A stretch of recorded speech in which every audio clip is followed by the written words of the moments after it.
এখানে যাবেন, বেশি করে বাংলায় কথা বলুন। আমরাও দেখতে চাই কোথায় যায় এই ভাষা সন্ত্রাস, কোথায় গিয়ে পৌঁছায়। এর প্রতিবাদে আমাদের চলছে এবং চলবে, আরো জোরদার হবে। এবং আজকে যে ঘটনা ঘটিয়েছে বিজেপি, তার বিরুদ্ধে আমি আগামীকাল বেলা 2টো থেকে 4টে সব ব্লকে ব্লকে, সব ওয়ার্ডে ওয়ার্ডে, সব জেলায় জেলায়, সমস্ত পঞ্চায়েতে পঞ্চায়েতে আমি প্রতিবাদ মিছিল ভাষা সন্ত্রাসের বিরুদ্ধে।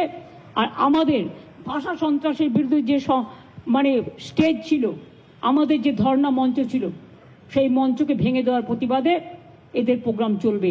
আর রানী রাসমণি রোডেও কাল সকাল থেকে প্রোগ্রাম শুরু হবে, আজকে স্টেজটা বাঁধার পর। এটা তো বর্ষাকাল, আপনারা জানেন, একটা স্টেজ তৈরি করতেও তো ডেকোরেটর লাগে, তাকে প্যান্ডেল করতে হয়, তাকে লাইট লাগাতে হয়, মাইক লাগাতে হয়। আজকের মিটিংটা আর্মিকে মিসইউজ করার জন্য আমি করে দিয়ে গেলাম।